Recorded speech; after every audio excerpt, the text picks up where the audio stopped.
Omajnanatimammasya Shananjanashanaka Saksharamilitam Yena Tasmai Shigurave Namah.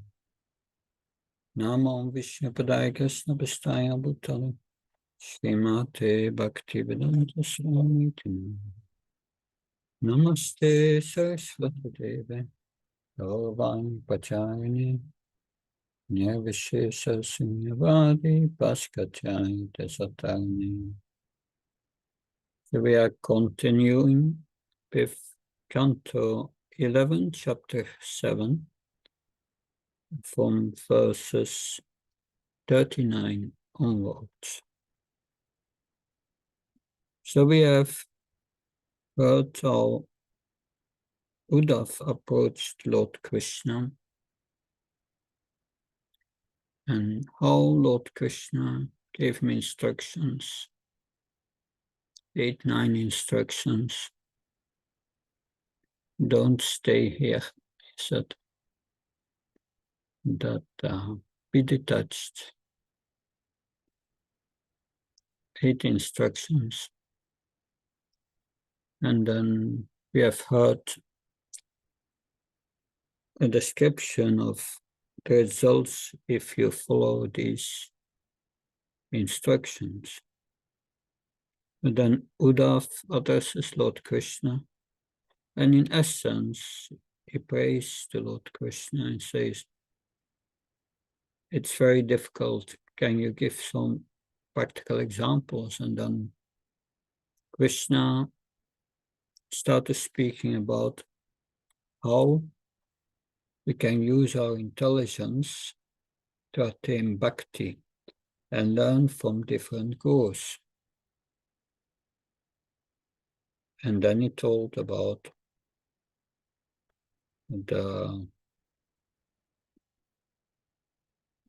he told the story of King Yadu who encounters an Avaduta Brahman.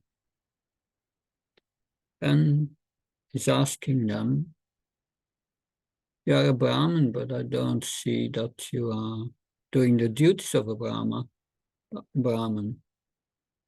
But you are very detached, I see. You are of the liberated platform. Can you tell us how you came to be liberated? And then Avaduta Brahman, he said, I learned from 24 gurus.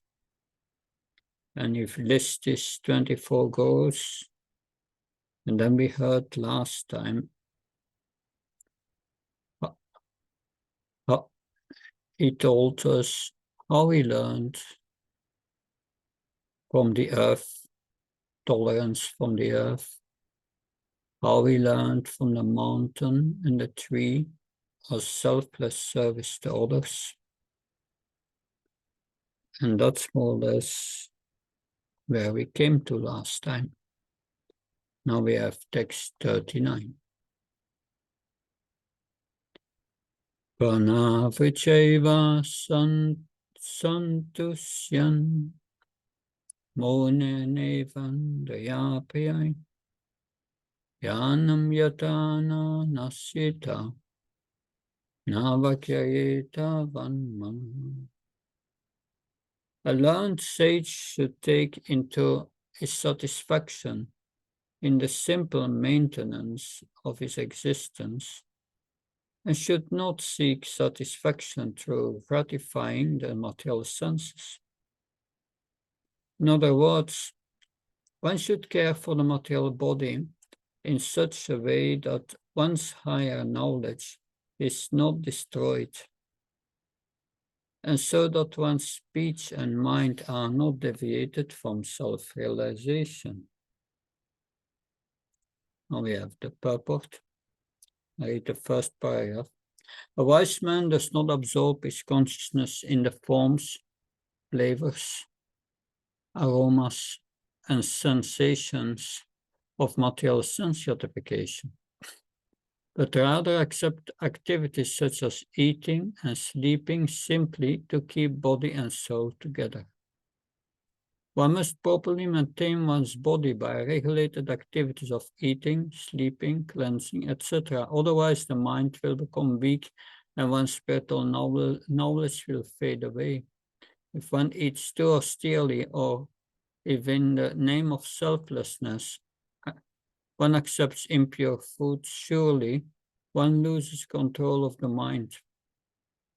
On the other hand, if one eats food that is excessively fatty or rich, there will be an unwanted increase in sleep and semen, and thus the mind and speech will be overwhelmed by the mode of passion and ignorance.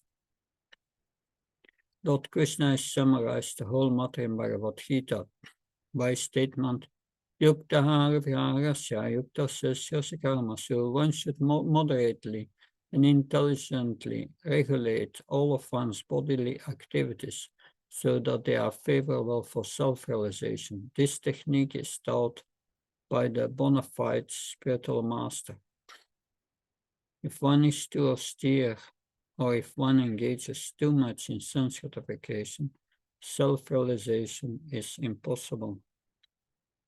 So the theme here is simple living and high thinking. So this verse and the next will speak on satisfaction.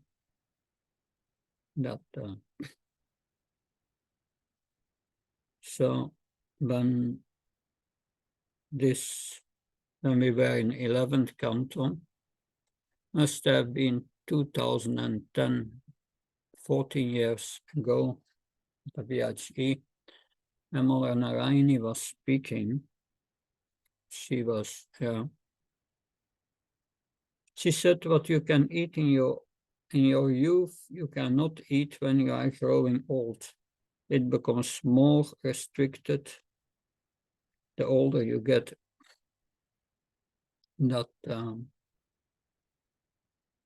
So she said, yes, our guru is also our body.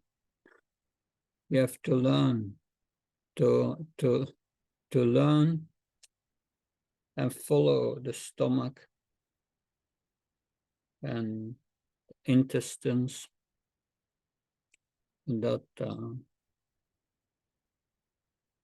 So she said, something you could eat last month, you cannot eat the next month.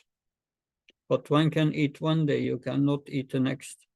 This is what we learn from our guru, the intestines. But we are learning about simple living and high thinking. So we are now 14 years later. My body is now older than Narayani's body at that time. And it's true. You get up, what I'm going to eat, what can I digest? Every day different. The body, you have to learn from the body in that sense. Otherwise, if we eat the wrong thing, we become disturbed. But we are learning here from simple living and high thinking. The message here as devotees, we have to be regulated. Regulating our habits. So, but now we will hear about the mind here. 39.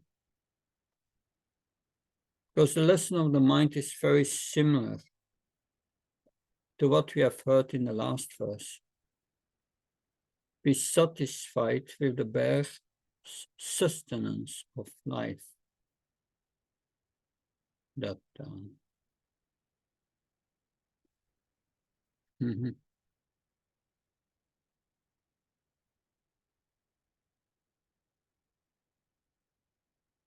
that means detachment. This attachment is attachment regards the material objects. See next verse 40.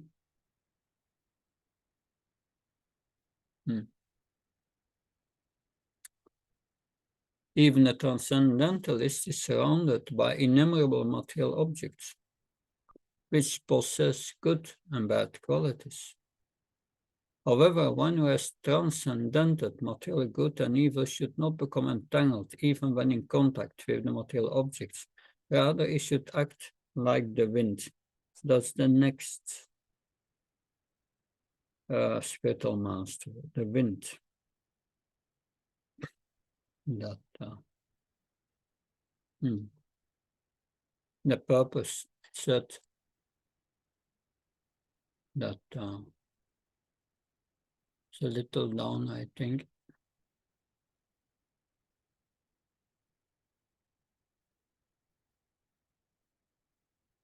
Yeah, we will read it. The wind is the external manifestation of air, whereas prana is the internal manifestation. When the wind passes over waterfalls, it carries sprinkles of clear water and thus become most refreshing. Sometimes the wind blows through a beautiful forest carrying the fragrances of fruit, flowers. At other times, the wind may fuel a fire that burns the same forest to ashes. The wind, however, being fixed in its own nature, will remain neutral in both its auspicious and inauspicious activities. Similarly, within the material world, we will inevitably face both pleasing and disgusting situations.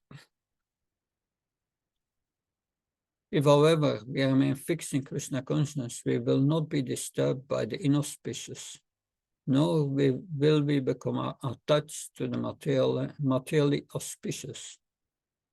In the course of his spiritual duties, a devotee sometimes finds himself chanting Hare Krishna in a beautiful country atmosphere, and sometimes he finds himself doing the same thing in a hellish city.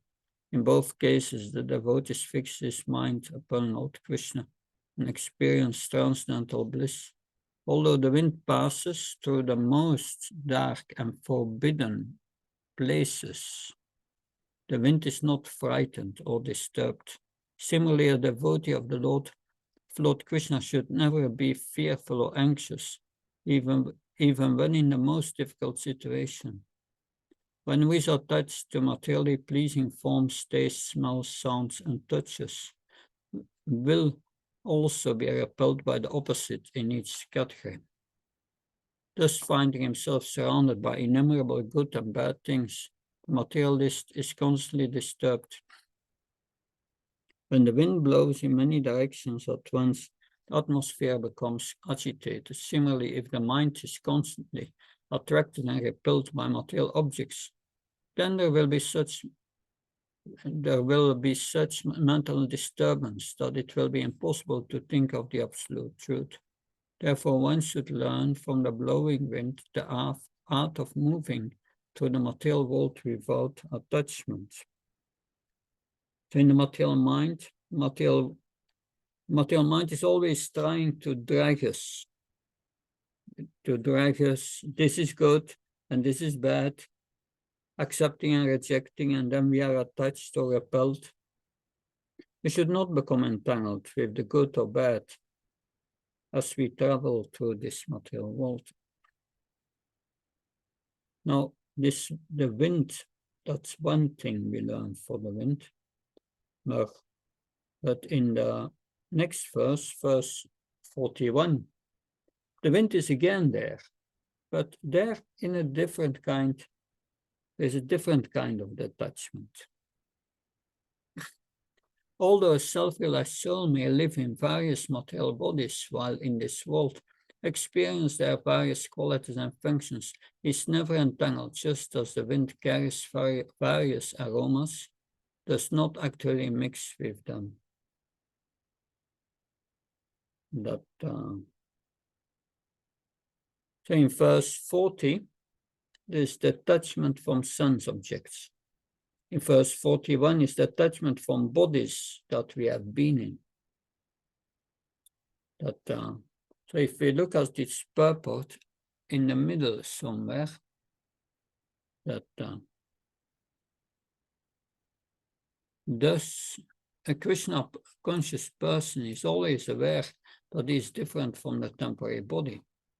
He experiences the various transformations of the body, such as childhood, adolescence, adulthood, and old age. But although he experiences the pains and pleasures, qualities, and functions of that body, a Krishna conscious person never thinks that he is the body. He always understands that he is an eternal spirit soul, part and parcel of Lord Krishna. As stated in this verse, Nachuyate Yogi is not entangled.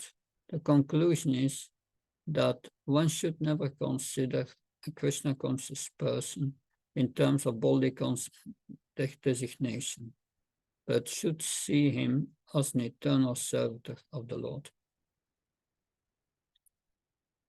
When I was reading this, then I was thinking on further around chapter 26, Lord Krishna will tell Uddhava about Avanti Brahman. And that is a very practical lesson how, for us, how to apply the teachings of each of these gurus here. Here, the Avanti Brahman really realized it, that and we have also to realize it to make spiritual advancement. There is a hard way of learning, or there is an easy way. The hard learn is how the Avanti Brahman learned it. Krishna gave him the experience he needed. The soft way is hearing the Bhagavatam. By hearing this, and we try to apply it, we will come to the same result.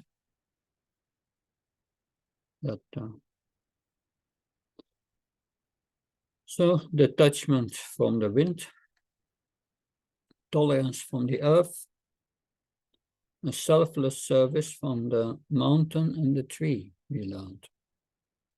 And now text 42 is the next spiritual master, is the sky. The sky. A thoughtful sage, even while living within a material body, should understand himself to be spirit soul. Similarly, one should see that the spirit soul enters within all forms of life, but moving and non-moving, and that the individual souls are thus all-pervading. The sage should further observe that the Supreme Personality of Godhead as the Super Soul is simultaneously present within all things. Both the individual soul and the Super Soul can be understood by comparing them to the nature of the sky. Although the sky extends everywhere and everything rests within the sky does not mix with anything, nor can it be divided by anything. So according to Bhagavad Gita, we can say this knowledge is knowledge in goodness. From the sky we learn the presence of the soul and super soul in all things. The lesson is to be unattached and free from contamination. We learn about the expansiveness of the soul and the super soul, and now it is not mixing, and now it is undivided. We will read here the comment of Vishwanath Thakur. That this is the comment which is on the screen. Someone wants to read it? Can I read, Maharaj? Please. Seeing the either, one learns that true Paramatma is inside and outside everything. He is not attached to anything. This is explained in the two verses. The yogi should meditate with the intelligence on Paramatma, who is like the ether, pervading everywhere, inside and outside.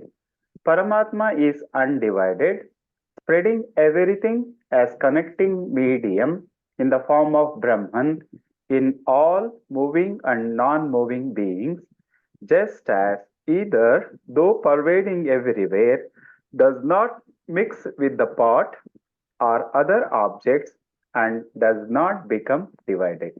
Thank you, Maharaj. Hare Krishna. Thank you. So that is one lesson we learn from the sky, that we can meditate on the super soul within everything.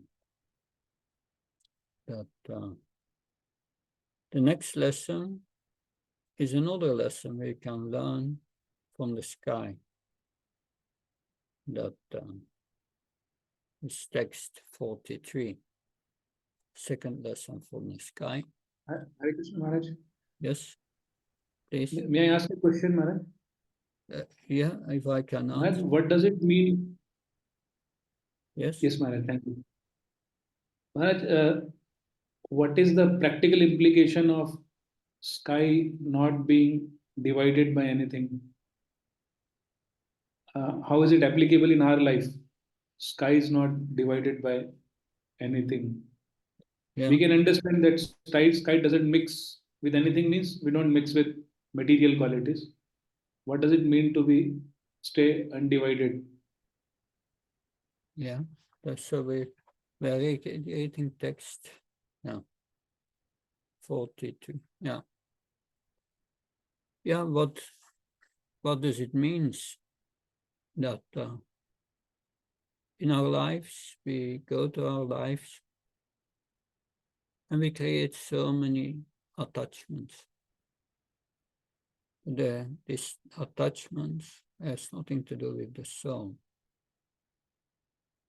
So we should not create these attachments. We should live without attachment in this world. That, like the sky, that we can only do that if we see the super soul in everything. The super soul is the owner of everything, is the controller of everything. And then we understand, we are not a controller, we are not the owner. That these attachments keeps me in this world. I should be like the sky and do my duty for Krishna without attachment. That these are generally the lessons we learn. That it's nice, these comparisons. At the same time, Krishna says in Bhagavad Gita, we must be attached to the soul. Soul means to be attached. There is desire. But we should be attached to see the super soul in everything. And not be attached to see all the objects for sense gratification. That's a big lesson to learn. So we should be like the sky. That if we see in our own lives, all our unhappiness comes from these attachments. It comes from these attachments to things in this world, which are temporary illusions. That it drags the mind from this object to another, from this so-called relationship to that relationship. That from this activity we become attached to that activity. It's all binding us to this material world and causing suffering. But if we see the super soul in everyone, in everything, and we see our lives as a service to the super soul in everyone, super soul in every object, that then we become satisfied. That is a great lesson to learn. That so the next lesson we will learn from the sky. We will Thank you, Maharaj. Yeah, we will learn in verse 43 that the soul remains unchanged and unaffected Although the mighty wind blows clouds and storms across the sky is never implicated or affected by these activities. Similarly, the spirit soul is not actually changed or affected by contact with the material nature.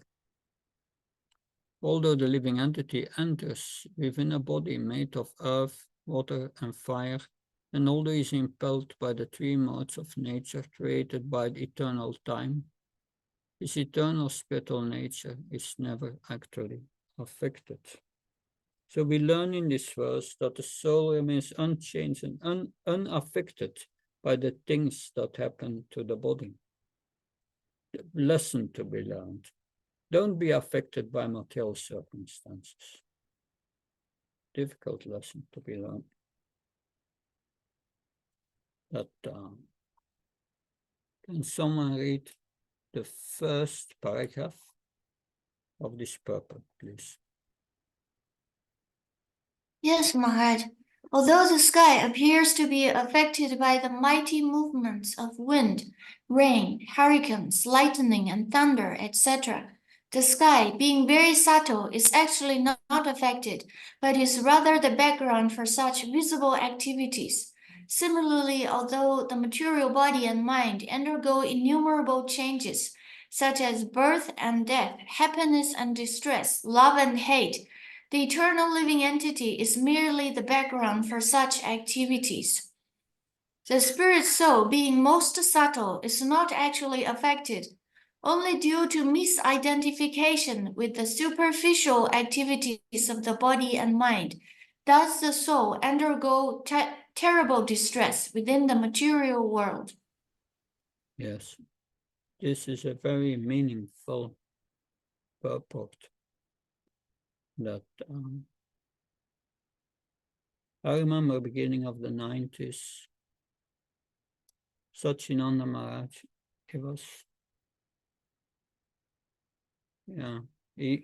Sachinanda Maharaj gave a seminar, and he said, you take a small piece of paper and you put this paper, you write on this paper, today I will see myself as the observer. In the evening, you put it above your bed. When the next morning you get up, you look at that paper, and when you try to apply that, you will be perfectly Krishna conscious. We are factually only the observer. And, the soul desires things. It's the karta, the doer in this world by desire. But 1814 says, in Bhagavad Gita, there are four other elements, factors in every action, 5 factors of action. And the super soul controls the other 3 factors, which is the mind, the body, the senses. And so we are only desires, and then thing happens. So we should learn to observe what happens, not thinking that we are the doer. It's but because I'm doing that. So we observe all the things that are happening to the body. The spirit soul is actually not affected. The spirit soul is the background here, the background. We should not be affected by what is happening in front of it. We identify with what happens to the body which is surrounding us. That's a problem. The mind identifies, like one identifies with a film, some lights on a screen, and we become emotionally attached to the personalities and what's happening. But when we identify with it, then we suffer. The sky is teaching us not to be affected. We are just the background of the sky. So we will hear also the second paragraph by Madhvacharya. Someone can read this in this regard. Srila Madhvacharya. In this regard, Srila Madhvacharya has pointed out that the individual living entity must struggle to revive his divine spiritual qualities. The living entity is part and parcel of the supreme entity called Krishna, and as such, the individual soul is also a reservoir of godly qualities.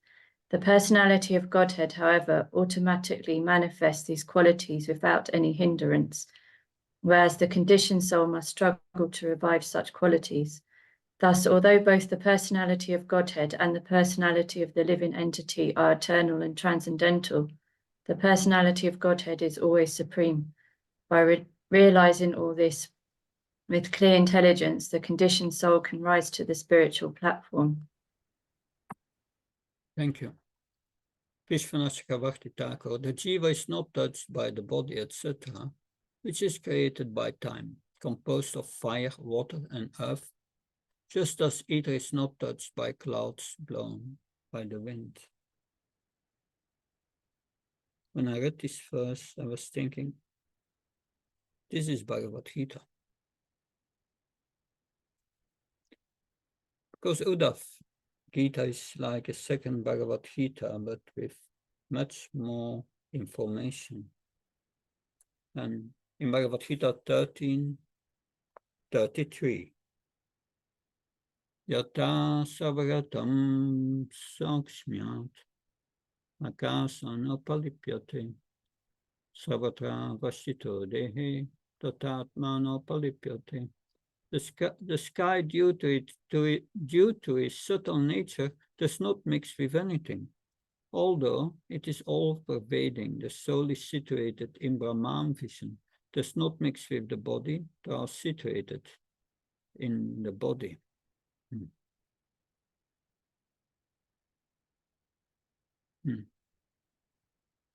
So, this is what we learn from the sky. And the next spiritual master is water.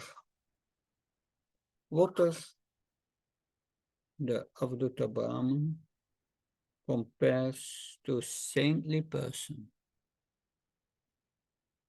O king, a saintly person is just like water because he is free from all contamination, gentle by nature, and by speaking creates a beautiful vibration. I get the message, your internet is unstable, so I hope I stay online. If I go offline, I will come online again, if possible. So, O king, a saintly person is just like water because he is free from all contamination, gentle by nature, and by speaking creates a beautiful vibration like that of flowing water. Just by seeing, touching, or hearing such a saintly person, the living entity is purified. Just as one is cleansed by contact with pure water. Just a saintly person, just like a holy place, purifies all those who contact him, because he always chants the glories of the Lord. So the vibration of a saintly person is just like water. Even his sight, everything is purifying. That we have here the purport. Someone can read the entire purport, please.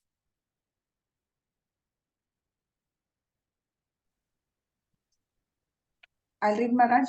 Yes, if you like. The words apam mitram, just like water, can also be read as aghan mitram, which means that a saintly person purifies all living entities by accepting them as mitram or his personal friends and saves them from their sinful reactions, aghat. The conditioned living entity falsely identifies with his gross material body and the subtle mind, and thus falls from the platform of spiritual knowledge. A conditioned living being is always lusty for material sense gratification. And if he does not acquire it, he becomes angry. Sometimes he is so obsessed with fear of losing his material gratification that he enters a stage approaching madness. A saintly person, however, is like pure water. free from all contamination and capable of purifying all things. Just as pure water is transparent, a saintly person transparently manifests the personality of Godhead within his heart. Such love of Godhead is the reservoir of all happiness. Water makes a most pleasing vibration as it flows and cascades.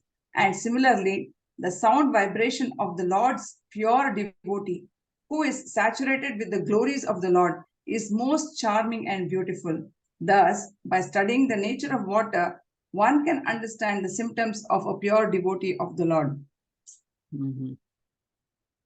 Thank you.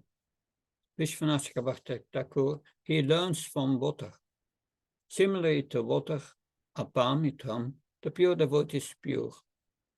By nature friendly to people, speaks sweetly, and purifies people by giving instructions on bhakti. Instead of apam, the word agat is also found. The sentence then means he purifies a friend of sin. He is similar to water, which has qualities of purity, friendliness, and purity. So that is the power that of association with pure devotees. That so saintly persons are like water. Everyone who comes in contact comes with them becomes purified. So in text 45,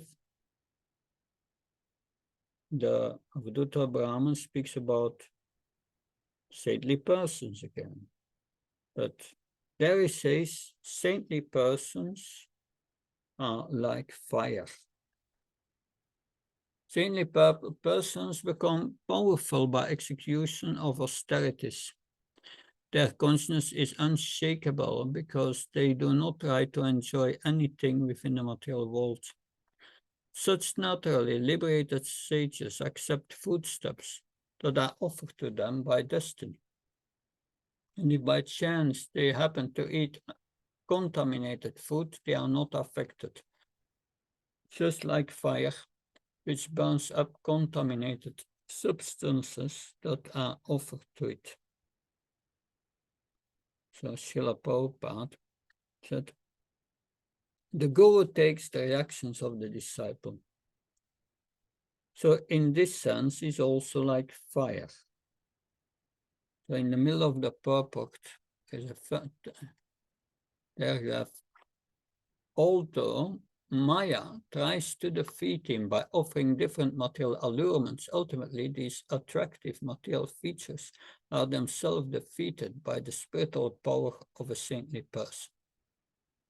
Thus, one should never disrespect a spiritual advanced personality, but should worship him reverentially.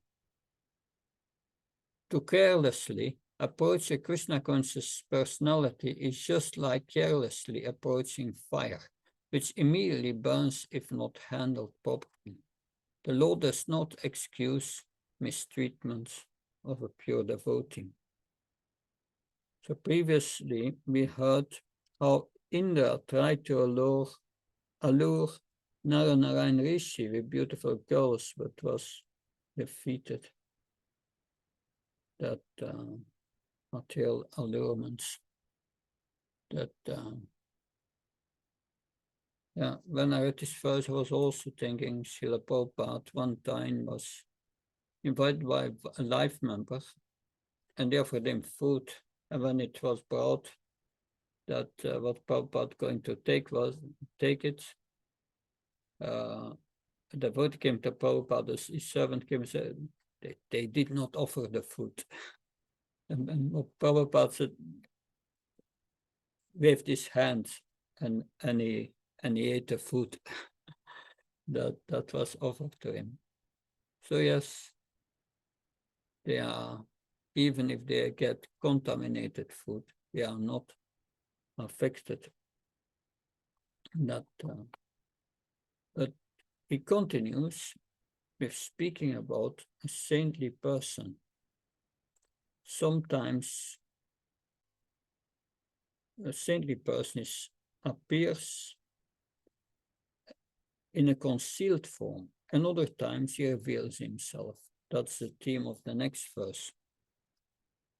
A saintly person, just like fire, sometimes appears in a concealed form and sometimes reveals himself for the welfare of the conditioned soul who desires real happiness. A saintly person may accept the worshipable position of spiritual master, and thus, like fire, he burns to ashes all the past and present sinful reactions of his worshippers by mercifully accepting their offerings.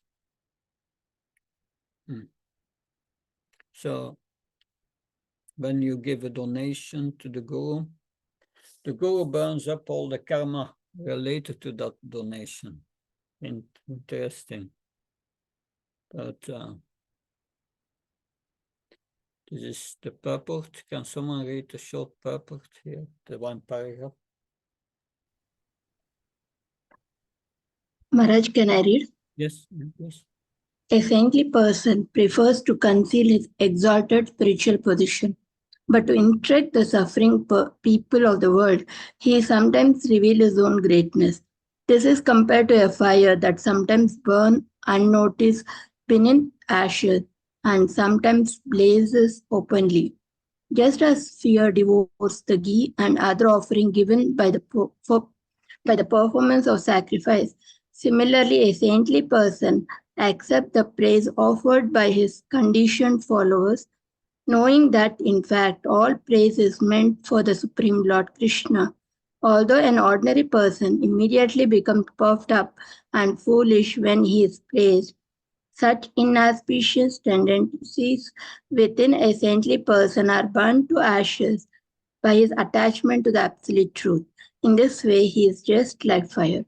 Hare Krishna. Yeah, thank you. So, there's a reflection on this. We have very humble devotees in our movement who stay always at the background and we're doing just their service. When they leave the planet, then we realize how elevated they were. So when you mistreat such a devotee, then you will suffer. I will read the commentary of Bhaktivedanta Sarasvati Maharaj on this verse 45. That the book here. So the lesson to be learned from fire being described in this verse and the following 3 verses. In this verse, it is said that when fire burns everything, it remains unaffected.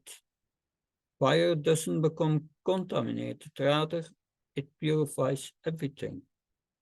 Similarly, saintly persons, even though given the opportunity to enjoy material objects, do not do so, but instead remain unattached.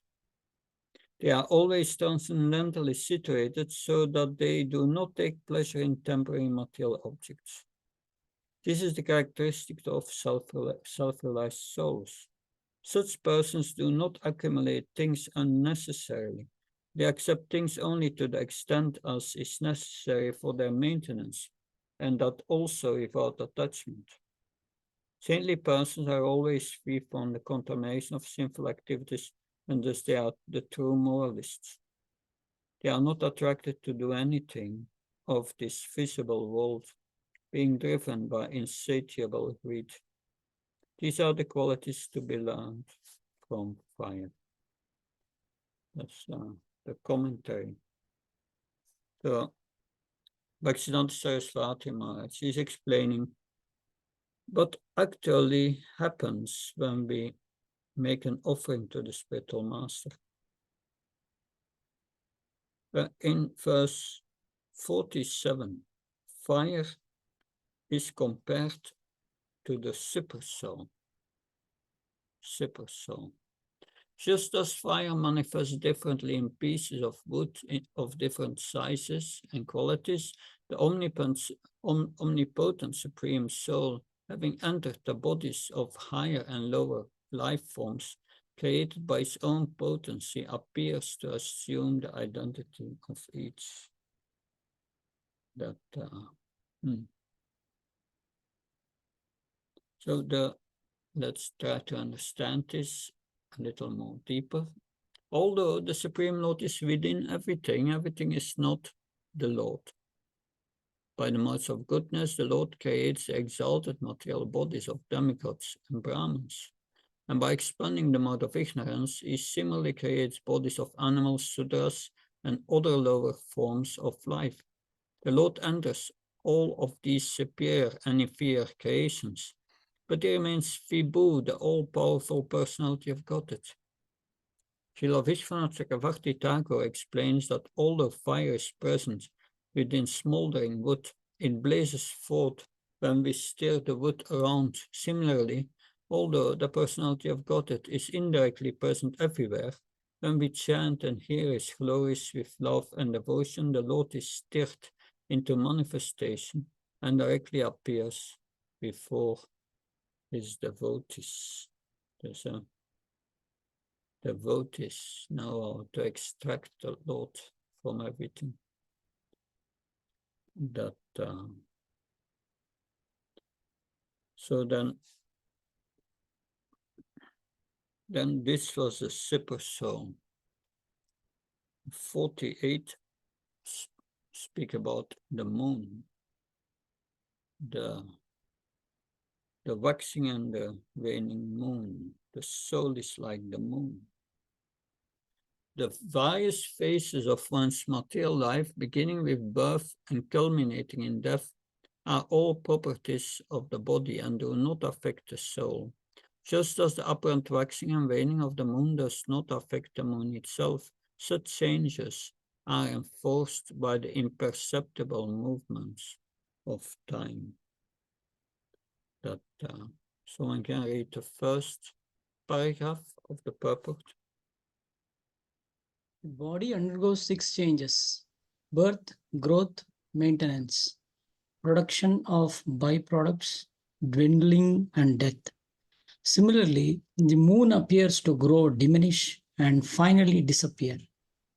Since moonlight is a lunar reflection of sunlight, it is understood that the moon itself does not grow or diminish. Rather, we perceive the reflection of the moon in various phases. Similarly, the eternal soul is not born nor does it die. As confirmed in Bhagavad Gita 2.20, Najayate mriyate va kadachin, we perceive the reflection of the soul in the form of gross material body and subtle mind, which undergo various material changes. That's a very deep sentence. We perceive the reflection of the soul in the form of gross material body and the subtle mind, which undergo various changes. Yeah. But, I was just remembering more than 30 years ago, I saw an old man dying. At that time, I was the head of administration of a geriatric department in the hospital. When his last breath came out of his mouth, you could see the light going out into the eyes. The reflection of the soul disappeared. So when you see the body moving, then you see the reflection of the soul. The mind is changing and so many things, you see the reflection of the soul. Commenting on this verse, Bhaktivedanta Maharaj speaks about the wheel of time. The wheel of time is unseen. In the present conditional state, the living entities cannot understand what undivided or eternal time is. It is the time factor that causing the waxing and waning of the moon. From this example, it is understood that the pure spirit soul neither increases nor decreases. Rather, it is the material body which is obtained from the temporary material nature that develops and then dwindles. Under the influence of time, the material body is born, remains for some time, and then dies, as the waxing and waning of the moon is an effect of reflecting the rays of the sun. So all living entities are manifested in various species by the will of the Lord. So the soul is unseen and time is unseen, which forces the changes of the body. Text 49, we are going back to fire. Fire. The flames of fire appear and disappear at every moment. That's interesting. You see the flames, but factually it appears, disappears, appears, disappears. And it goes so quick that it's like a constant flame. The flames of a fire appear and disappear at every moment. And yet this creation and destruction is not noticed by the ordinary observer. It's like our body changes. Every day a bit, we don't see it, but it changes. Every day, every hour, it is changed. So similarly, the waves of time flow constantly like the powerful currents of a river, and imperceptibly cause the birth, growth, and death of innumerable material bodies. And yet the soul, who is thus constantly forced to change its position, cannot perceive the actions of time. It's so subtle that so in our bodies there are cells that are created and destroyed right at this very moment. You see the water in a river, it's flowing. The next moment you see different water flowing, and then a second before. It's not the same water you are seeing. In the purport, about 3 lines down, it said, thus the sage proceeds with his analysis, but returns to the example of fire to illustrate the need for renunciation. We should not be attached to the body because it is always changing and it is not us.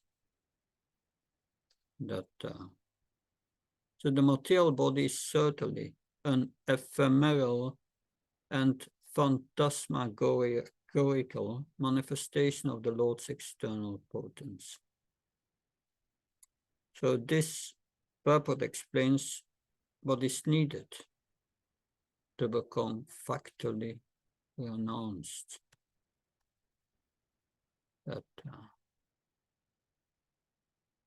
Yes.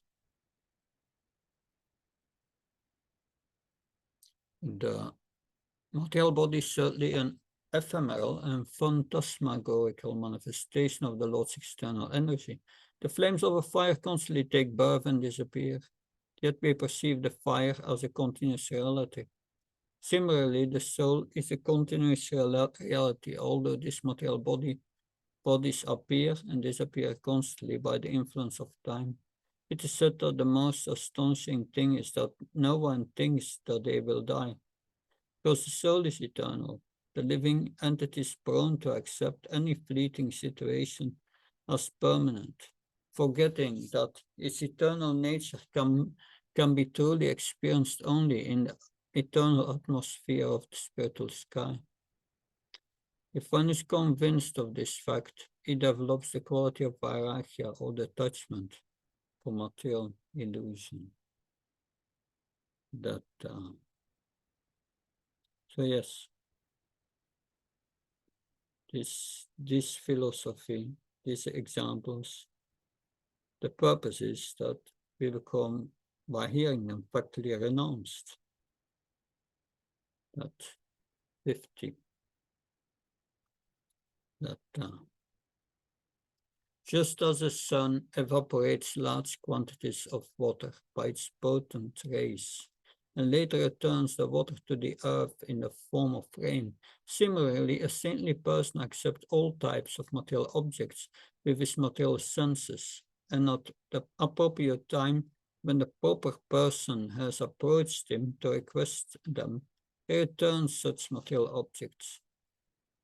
Thus both in accepting and giving up the objects of the senses, is not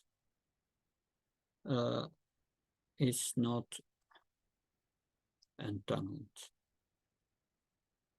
Sridhar Swami said, if you did not use something for a month, then give it away.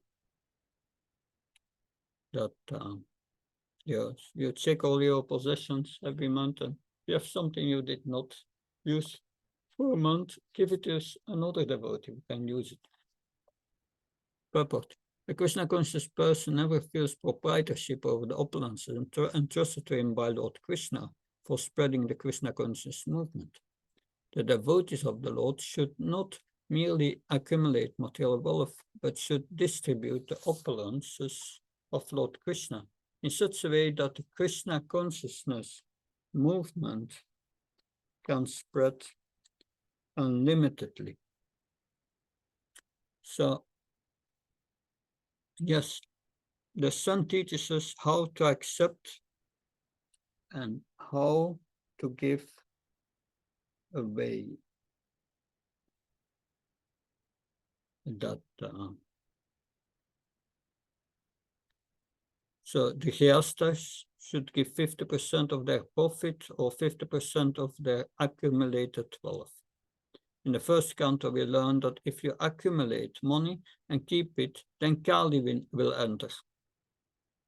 This is in one of the places where Kali can enter. This is what we see of people who won the lottery. They get loads of money, and it's a cause of distress. Some commit suicide, heart attack. But I remember some stories of lottery winners. So one man won in America won $64 million. He was a devout Christian. I was thinking, Alleluia, the Lord has favored me today. And with the money, he bought 3 houses. He gave 1 house to the church and 1 house to his family members. But then his family members started a battle about a legal battle with each other about the rights on the house. And the whole family fell apart. And the day before he committed suicide, he said to the lawyer, I wish I would never have won this money. And there are many like that. So it is now nearly 5:30, 4:30, I mean, in India. So let's have a break and reconvene in 50 minutes, 4:45. And then we will continue and finish this canto, this chapter, I mean, that there are still 24 verses to go. Thank you very much. See you soon. Hare Krishna. Hare Krishna.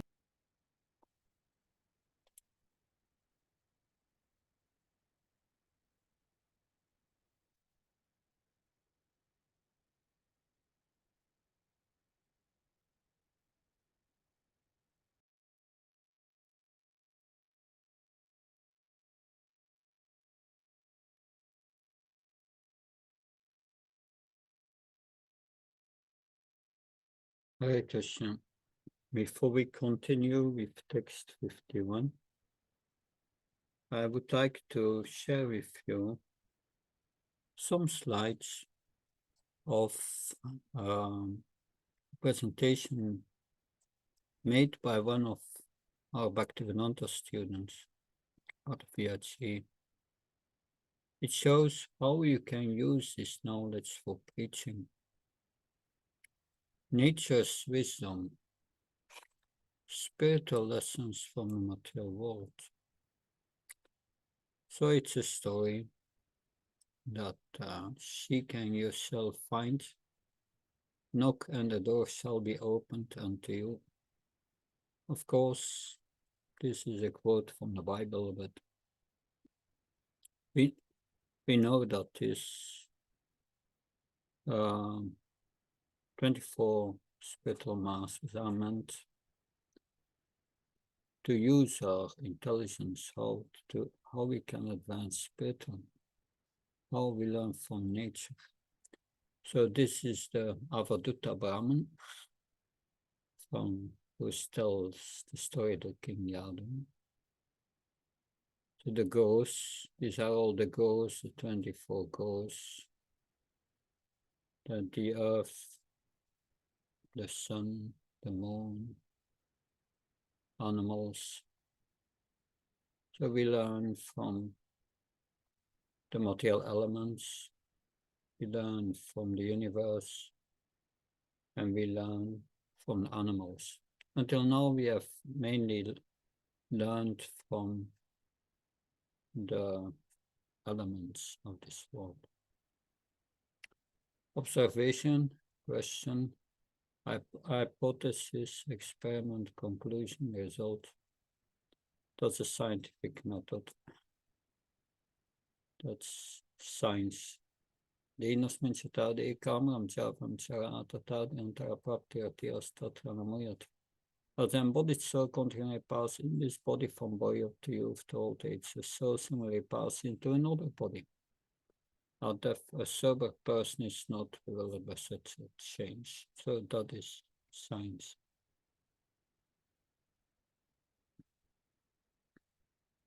Generally, those human beings who can expertly analyze the actual situation of the material world are able to raise themselves beyond the inauspicious life of gross and material sense gratification. That's what Krishna said to Uddhava, I think. An intelligent person expert in perceiving the world around him and in applying sound logic can achieve real benefit to his own intelligence, but sometimes we act as one's own instructing spiritual master. So this is the earth.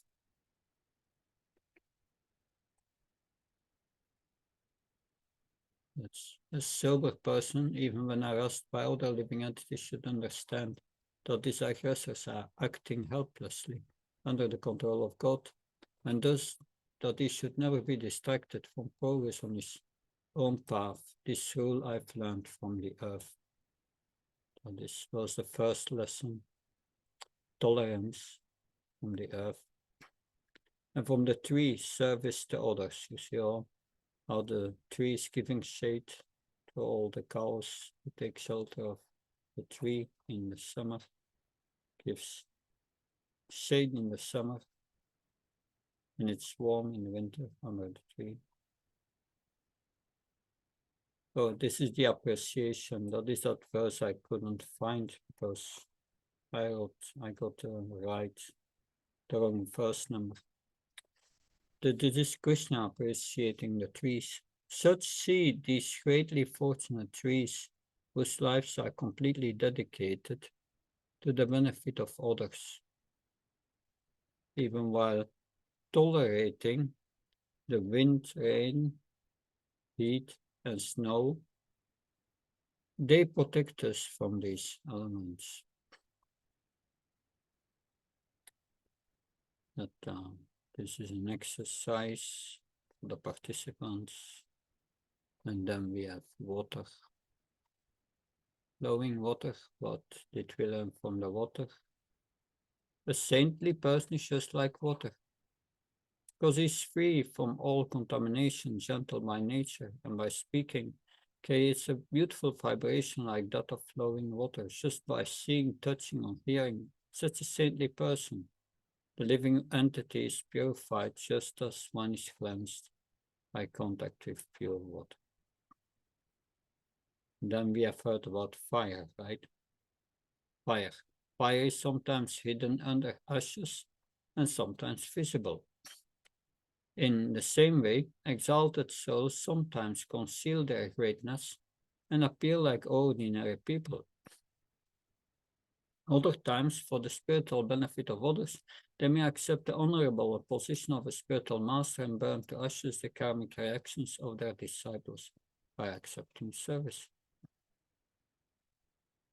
So, this is the wind. And there's nice fragrance and the stinky smell, and the wind is not affected. That yes, the sky. Understand, as the mighty wind blows everywhere, rest always in the sky. All created beings rest in me, Krishna said in Bhagavad Gita. By me, my unmanifested form, I pervade this entire universe. All beings are in me, but I'm not in them. That's Bhagavad Gita. I'm always in the sky. But the mighty wind, all created beings rest in me, Krishna. Interesting. But, so, this is the aim and objectives of our presentation. Good. I want to share that with you. It's a beautiful way of using these materials for preaching. We continue with text 51. Even when reflected in various objects, the sun is never divided, nor does it merge into its reflection. Only those with dull brains would consider the sun in this way. Similarly, although the soul is reflected through different material bodies, the soul remains undivided and non-material. What is said here is that the soul has the same qualities, is of the same quality in all bodies. False designations are covering the soul, but it is the same in all bodies. The division of false designations, the illusion, this is illusion. Vishwanath Chakravarti Thakur explains that what is reality and what is illusion. So we will read the commentary now first from Vishwanath Chakravarti Thakur on this verse. Paramatma is understood to be situated with its parts Swarup Sakti, Maya Sakti, and Jiva Sakti. Just as the sun is situated with its parts, its globe, the clouds, and its rays. Persons with no intelligence will consider the sun to be situated in its rays or the clouds, like a newly produced object. Paramatma seems to be separate in different bodies due to visible coverings, just as the sun appears to be a separate entity by water and other elements. So Paramatma seems to be separate in different bodies due to visible coverings. The coverings are different. Just as the sun appears to be a separate entity by water and other elements. So our constitutional position is a servant of Krishna. And the illusion is that we are divided by our bodies. We are all one because we are all servants of Krishna. So now we will hear the story of the foolish pigeon. If we develop excessive affection for anything in this world, then we will have the experience and great sufferings like the foolish pigeon. So I will read this entire story in one go. It's about 20 verses. And then we will go back to certain commentaries or I will read them on the way. Let's see. Verse 52. One should never indulge in excessive affection or concern for anyone or anything. So this is about excessive affection. Affection may be there, but excessive. This is an example of excessive affection. Otherwise, one will have to experience great suffering, just like the foolish pigeon. 53. There was once a pigeon who lived in the forest along with his wife. He had built a nest within a tree and lived there for several years in her company. The two pigeons were very much devoted to their household duties. Their hearts being tied together by sentimental affection, they were each attracted by the other's glances, bodily features, and states of mind. Thus they completely bound each other in affection. Naively, trusting in the future, they carried out their acts of resting, sitting, walking, standing, conversing, playing, eating, and so forth as loving couple among the trees of the forest. Whenever she desired anything, O king, the she-pigeon would flutterly cajole her husband, and he in turn would gratify her by faithfully doing whatever she wanted, even with great personal difficulty. Thus he could not control his senses in her association. So this is also going on between the birds. They are very much like us. Then the female pigeon experienced her first pregnancy. When the time arrived, the chaste lady delivered a number of eggs within the nest in the presence of her husband. When the time was ripe, baby pigeons with tender limbs and feathers created by the inconceivable potencies of the Lord were born from those eggs.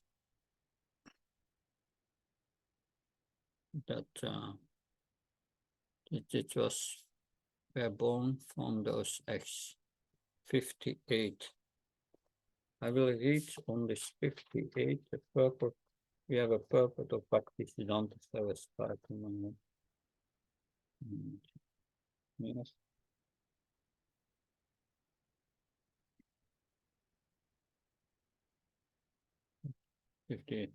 The she-pigeon gave birth in due course of time.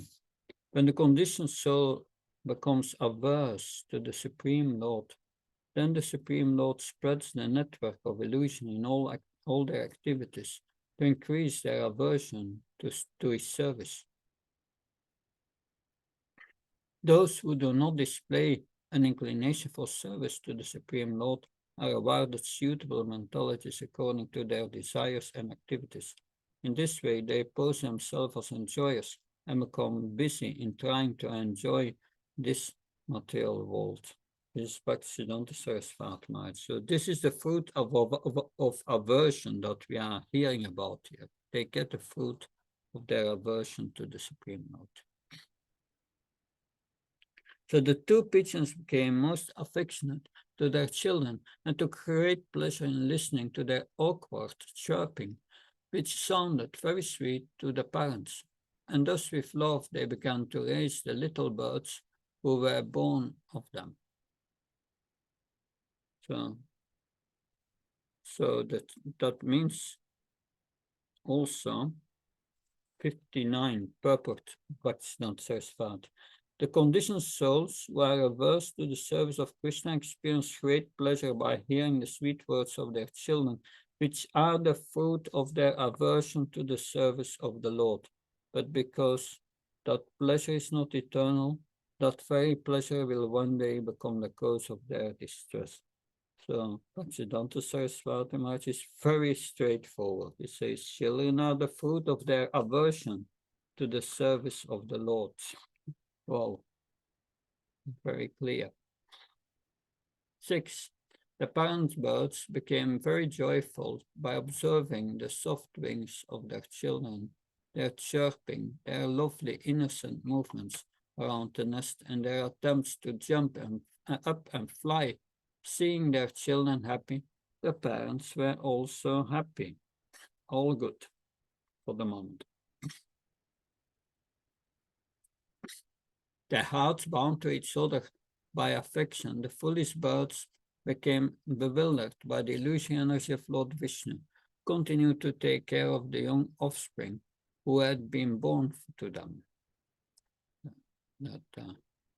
One day, the two heads of the family went out to find food for the children. Being very anxious to feed their offspring properly, they wandered all over the forest for a long time.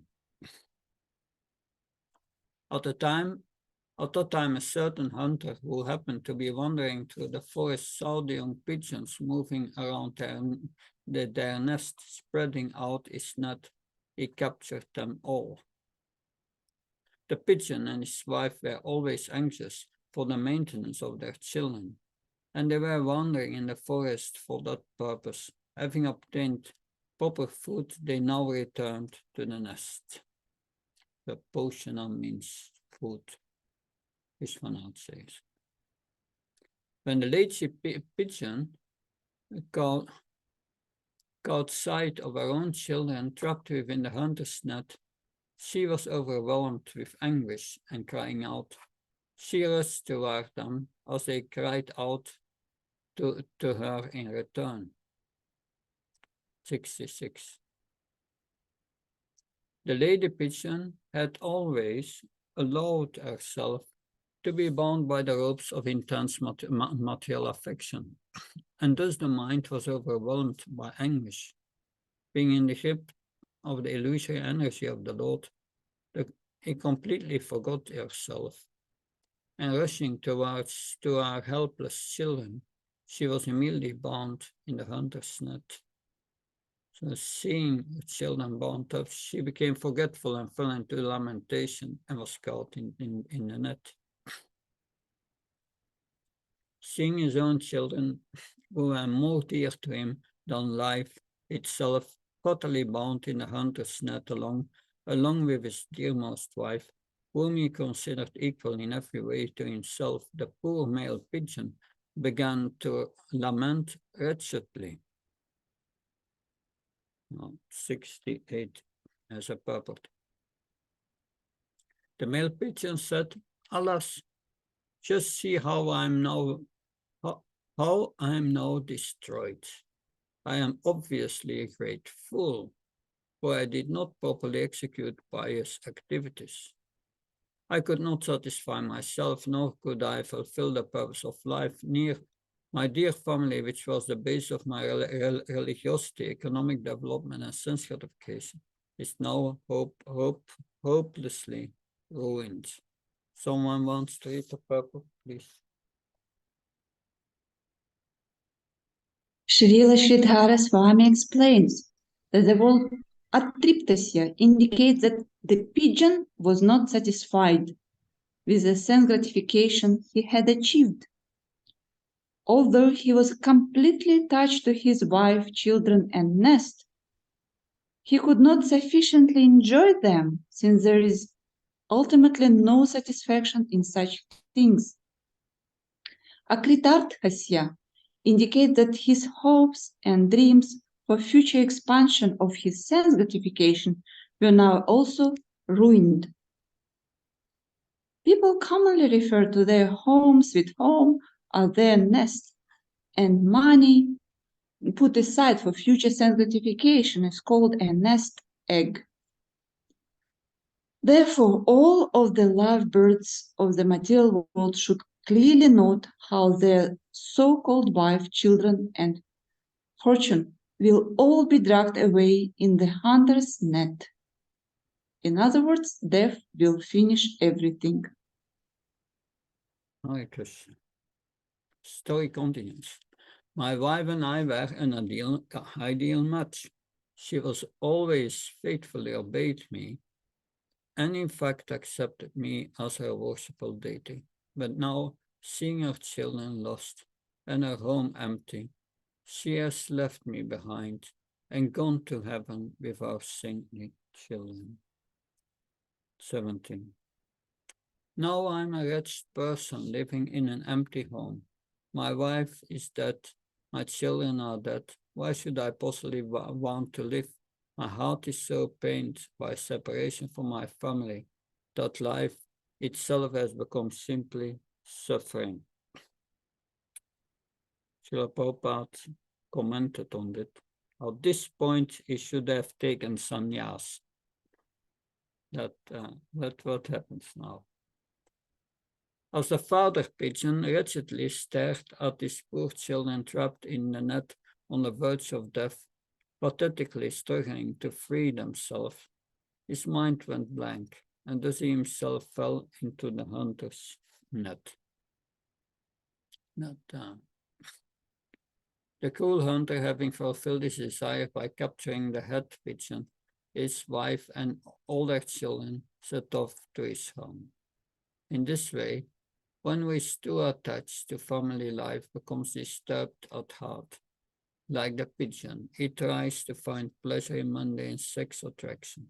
Busily engaged in maintaining his own family, the miserly person is fated to suffer greatly, along with all his family members. In the last verse.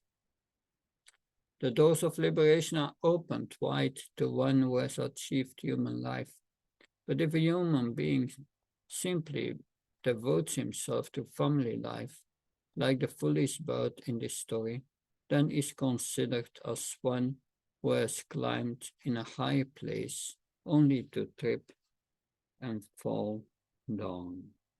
We will read Bhaktivedanta Saraswati Maharaj comment on this last verse.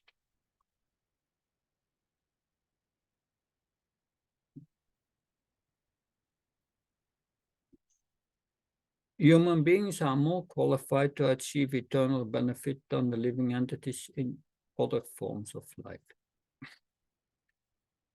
Living entities such as animals and birds are less intelligent. It is easily seen by human beings that they are unable to give up attachment for their wife and children. In the same way, human beings who do not understand the consequences of a miserable materialistic life become attached to enjoying the association of their fellow humans and thus are just like the pigeon family. As long as humans are alive, they should try to learn these lessons from the above-mentioned 8 spiritual masters and thus attain life's ultimate goal. To see the earth, air, sky, water, fire, the moon, the sun, and the pigeon with mere knowledge of the external world will only increase one's thirst for sense gratification. But with sharp internal vision, if one considers them as worshipable rather than objects of his enjoyment, then his inclination toward Krishna will increase and will become eligible to attain liberation, even while living in this material world.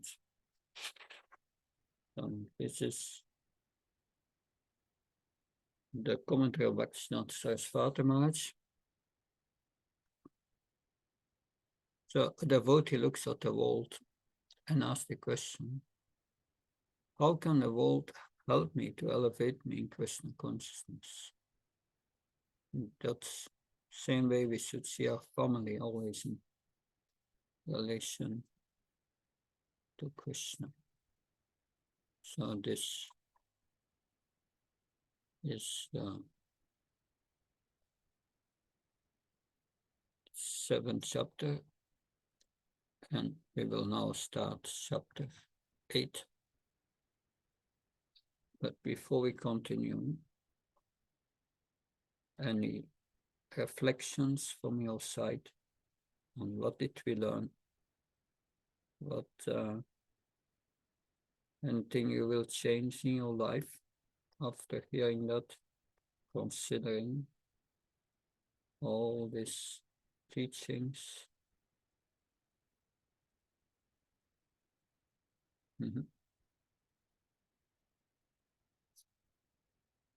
That any comments?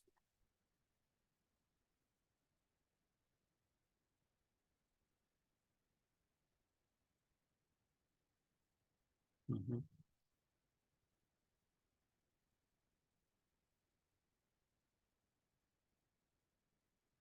Yes, Ram Krishna. Hare Krishna, Dandavat Maharaj. Am I audible? Yeah, I'm hearing you clearly. Thank you, Maharaj. We have several lessons in this particular chapter, especially for the devotees who are committed to practice devotional service. They can practically learn from everything that they can observe, and also the markers that Krishna has provided as to what should be observed and what is the exact extract from such an observation is listed and provided to Uddhava, so that the devotees don't get deviated under any circumstances and be very much encouraged with great hope at the end of their search. Certainly, Krishna is there for them to give them protection. And I consider that this 24 gurus, spiritual masters, to be a very, very important point in a practitioner as a sadhaka, and therefore he can be inspired by Krishna's wonderful teachings here.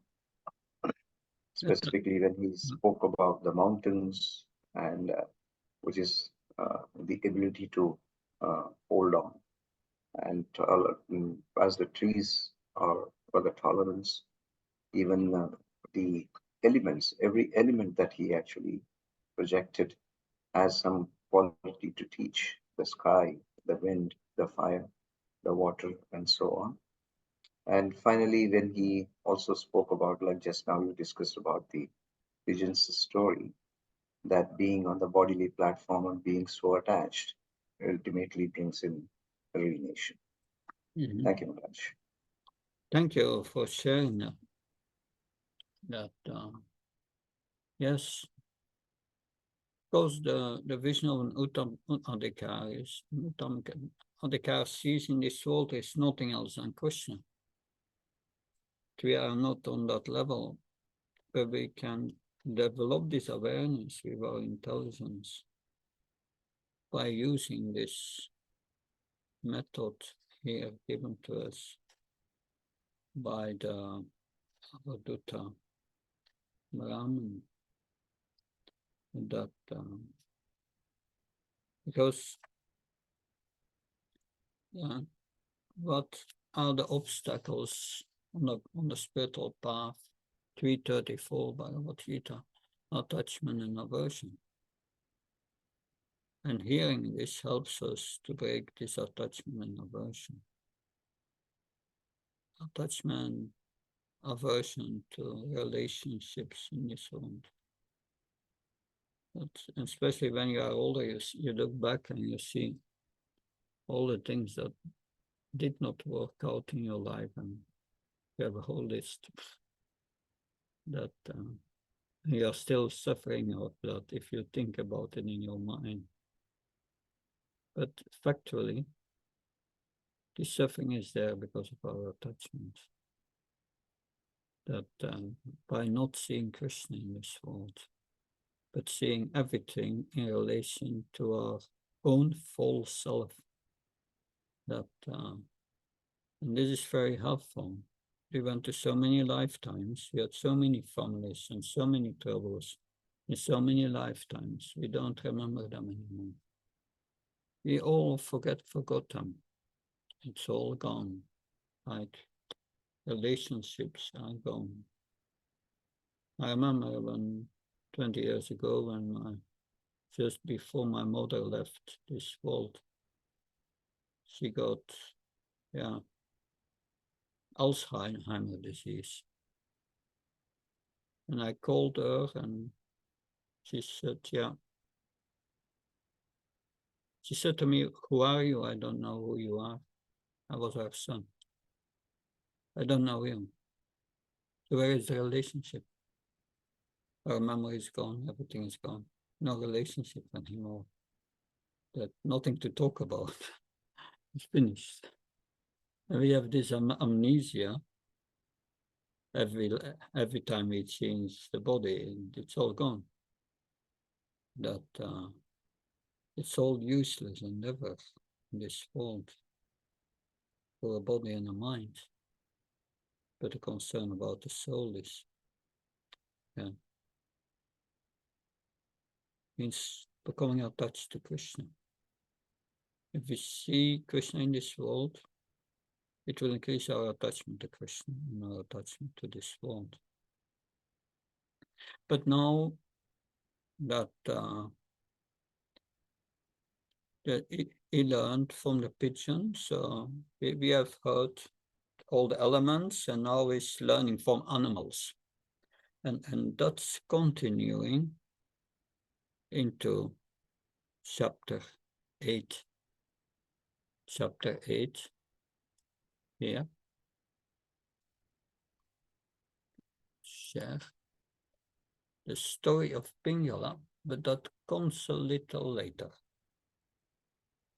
That first we have a few other spiritual masters.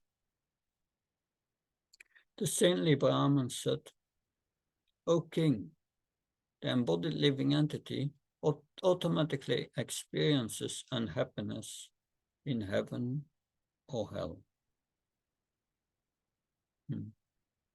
Similarly, happiness will also be experienced even without seeking it. Therefore, a person of intelligent discrimination does not make an endeavor to obtain such material happiness." So that reminds me, when I read this verse, it reminds me immediately to Narada Muni instructing Srila Vyasdev, "Tashevaito payate te kovido nalapyate brahmatam yuparyata talapyata dukava anyato sukam kalina savata kapiramasana." In verses, one who is factually intelligent and philosophically inclined, he will not, he does not seek any happiness in this world. He seeks an happiness which is not available in this world, not from the lowest to the highest planet, not from the lowest living entity to the highest living entity. He seeks spiritual happiness, which is eternal, not from this world. And happiness from this world, one should not seek it. It comes on its own accord. It's a reaction of your previous karma. You cannot change it. But it comes automatically, this happiness. As distress comes automatically. Nobody wants it. But still, it comes. Although we do not desire distress, it comes. So we should just try to develop our Krishna consciousness. We should endeavor for our Krishna consciousness, not for anything else. Not try to change our material situation. So this is the lesson here of the Python. We will read here Bhaktivedanta Saraswati Maharaj comments on this verse, but we will first read the purport of verse 1. Yeah. So one should not usually waste his life pursuing material sense gratification, because a specific quantity of material happiness will automatically come to one as a result of one's past and present furtive activities. This lesson is learned from the Ajagar or Python, who lies down and accepts for his maintenance whatever comes of its own accord. Remarkably, in both material heaven and hell, happiness and unhappiness come automatically due to our previous activities, although the proportions of happiness and unhappiness certainly vary. Either in heaven or in hell, one may eat, drink, sleep, and have sex life, but these activities are based on the material body are temporary and inconsequential. An intelligent person should see that even the best material situation is actually a punishment for previous unlawful activities executed outside the scope of loving devotion and service to God. A conditioned soul undergoes great trouble to obtain a little happiness. After struggling in material life, which is full of hardship and hypocrisy, one may receive a little sense gratification, but this illusory pleasure in no way offsets the burden of suffering one must bear to obtain it. After all, a pretty hat is not a cure for a homely face.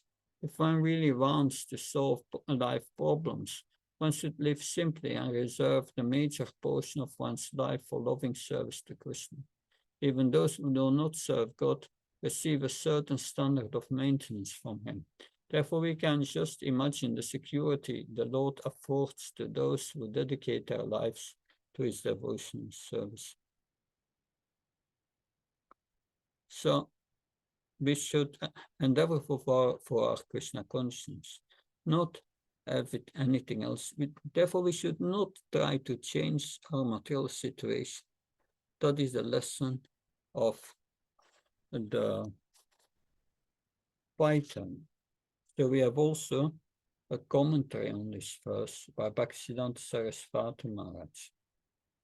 That intoxicated by material enjoyment, the conditioned soul try to gratify their senses by contact with temporary material objects. This enjoyment is of two types, worldly and heavenly. Conditioned soul enjoys sense gratification as long as they are alive. And then after death, according to their karma, pious souls enjoy heavenly pleasures, while impious souls suffer in hellish conditions rather than pursue the path of fruitive activities for attaining the heavenly plans or becoming sense enjoyers in contact with temporary material objects. Intelligent people should become inclined towards the service of Kamadev Vishnu, who is the director and aim of our senses. So we should realize who is the real Kamadev. It's Krishna. And now verse 2. Following the example of the Python, one should give up material endeavors and accept for one's maintenance food that comes on its own accord, whether such food be delicious or tasteless, ample or eager. So this is very difficult. Who can do this? Very difficult. Bhaktivedanta Saraswati Maharaj comments on it. The Python is satisfied with whatever comes of its own accord. Instead of endeavoring for sense enjoyment, it remains satisfied with any condition of life. It does not try to eat palatable food or too much food, and it does not try to manipulate the senses, mind, and speech for attaining happiness. Instead, the Python always displays its gravity. The lesson to be learned from the Python is that those who are inclining towards the service of Lord Krishna should not be anxious to gratify their senses. They should not be bound up by the urges of the belly and the genitals. One should remain indifferent to such propensities. Eating too much, collecting too much, and endeavoring too much are not favorable for the service of the Supreme Lord. Rather than seeing the Python as a mere snake, one should remember it to be a spiritual master. Indeed, one can see how the Supreme Lord is present everywhere must be considered a Mahabhagavat. Only those who are fully surrendered to the Supreme Lord are actually sober and qualified to serve the Supreme Lord. They are like the Python, which is never agitated for sense gratification. So endeavoring too much is not conducive for Krishna consciousness, as we find in Nectar of Devotion, that yes, Atyara Pashat Prapayashascha, one should not overeat and not endeavor unnecessary for material things. Yet Gaura Garg showed us, Babaji was more or less like a python. Also, Dattatreya, so because this is Dattatreya. And Prahlad Maharaj met him also. And Dattatreya was fat. Prahlad Maharaj asked, how did you come into this condition? We have other these Avadutas, like King Rishabhadev, that, and also later the blind Bilvamangal Thakur. We have heard about Jad Bharat also, all in the same category. We have heard in the Bhagavad. Text 3. So, if at any time food does not come, then a saintly person should fast for many days without making endeavor. He should understand that by the arrangement of God, he must fast. Sorry. Yeah. Thus, following the example of the python, he should remain peaceful and patient. That someone can read the purport, please.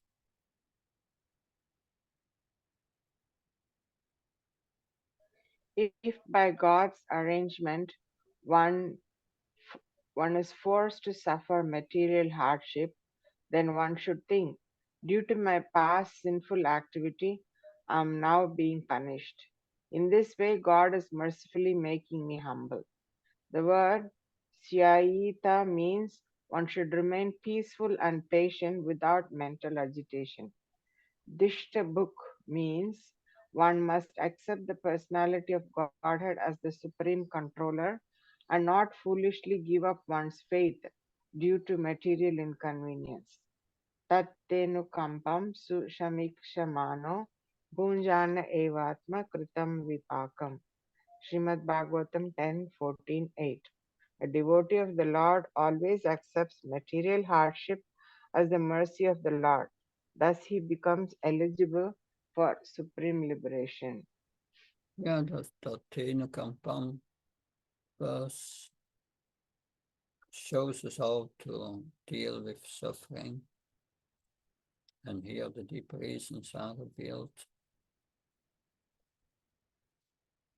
For a saintly person should remain peaceful and materially inactive, maintaining his body without much endeavor.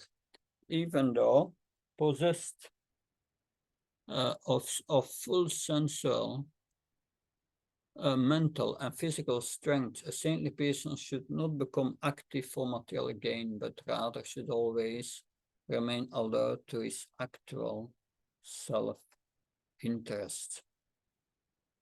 So the inactivity is for material things. Spiritually, we should be very active. The lesson is not endeavor materially, but spiritually. And thus, the purport of verse 4 significant that the word vita nidra in this verse is very significant. Nidra means sleep or ignorance, and vita means freedom. In other words, a transcendentalist should always be awake to his eternal relationship with the Supreme Personality of Godhead. He should carefully cultivate Krishna consciousness. Being confident of his relationship with the Lord, he should not endeavor for his personal maintenance, knowing that the Lord is protecting him in all aspects. Srila Vishwanath Saraswati Thakur states that the example of the python is given so that one will not uselessly waste his time in bodily maintenance. One should not think, however, that the purpose of life is to lie on the ground like a python, or to make a show of starving the body. The example of the python should not encourage one to become completely inactive. One should rather become inactive in spiritual advancement and inactive in material sense gratification. If one becomes completely inactive, that is called certainly nidra, or the darkness of ignorance. in which one remains asleep to his identity as an eternal servant of the Supreme Lord. A transcendentalist is eager to execute his service to the Lord, and therefore is grateful when the Lord provides material facilities for such service. Mere renunciation of the material world is Vairagya, or an immature stage of spiritual understanding. One must come to the stage of Yukta Vairagya, engaging everything in the service of Lord Krishna. It is our practical experience that the devotee absorbed in spreading Krishna consciousness automatically receives all facilities for his personal maintenance. So we should all try this. And now we come verse 5. Verse 5 is the ocean, grave and undisturbed. So, a saintly sage is happy and pleasing in his external behavior, whereas internally is most grave and thoughtful, because his knowledge is immeasurable and unlimited, is never disturbed. And thus in all respects, is like the tranquil waters of unfathomable and unsurpassable ocean. Someone can read the purpose, please, of verse 5. Even in the midst of great distress, a self-realized sage does not lose control of himself, nor is his spiritual knowledge lost. Thus he is akshobha, or undisturbed. His mind is fixed on the Supreme Personality of Godhead, who is the reservoir of unlimited spiritual bliss, and having linked his consciousness with the Supreme Consciousness, his knowledge cannot be measured. A pure devotee, having taken shelter of the Lord's lotus feet, possesses great spiritual power, and therefore he cannot be surpassed or overwhelmed. In fact, having developed his spiritual body, he is not affected by the deteriorating actions of time.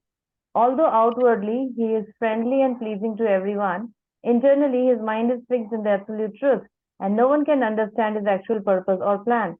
Even the most intelligent human being cannot understand the mental activities of a self-realized devotee who has given up material life based on lust and greed and taken shelter at the lotus feet of the Lord.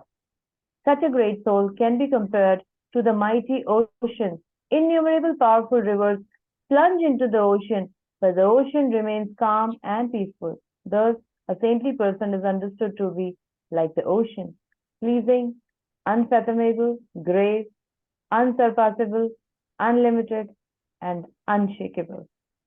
The pure devotee, even in distress, he does not lose control. So why can't an intelligent person not understand the mind of a pure devotee? Because they are not on the spiritual platform. That I will read now the commentary of Vishwanath Chakravarti Thakur. He explains what he learned from the ocean in 2 verses. Yes, that is inscrutable. Even the intelligent person cannot understand him. The yogi's mind cannot be understood by anyone. Durvijaya, he cannot be surpassed because of his great power. Though sick or in difficult circumstances, he does not lose control of himself and reveals his inner nature. Anantapara is unagitated because he has conquered lust. That there is also a purport on this verse 6 by Bhaktivedanta Saraswati Maharaj. The mind of the devotee who is always absorbed in devotional service is unfathomable. Like the water of the ocean, just as the ocean is very deep and therefore insurmountable, foolish conditioned souls are unable to understand the grave heart of the liberated soul. Those who are wise and are therefore inclined toward the Lord's service and who desire their own welfare should become as grave as the ocean by minimizing material activities. They should not become undisturbed and restless like ordinary foolish people, Although the water of innumerable rivers constantly fills the ocean, it remains unchanged, just as the devotees of the Lord, while liberated souls, never are disturbed in the midst of calamity. That is verse 6, verse 5. 6, that was verse 6, yes. We have still to read 6. That was a commentary on verse 5. Yeah. Now, another quality of the ocean. Sometimes we get opulence or lose it. A devotee remains undisturbed. So during the rainy season, the swollen rivers rush into the ocean, and during the dry summer the rivers now shallow, severely reduce their supply of water. Yet the ocean does not swell up during the rainy season, nor does it dry up in the hot summer. In the same way, a saintly devotee who has accepted the Supreme Personality of Godhead as the goal of life sometimes will receive by provisions great material opulence, and sometimes he will find himself materially destitute. However, such a devotee of the Lord does not rejoice in a flourishing condition, nor is he morose when poverty is stricken. So sometimes we get opulences or we lose it. A devotee is undisturbed. The Vishwanath Bhakti Thakur. Just as the ocean does not rise up because of monsoon rivers, nor does it dry up in the summer without rivers. The sage, though attaining many objects, does not rejoice because of attaining his desire, and without anything, he does not lament because of poverty. The devotees of Narayan will have joy and sorrow, will have joy and sorrow by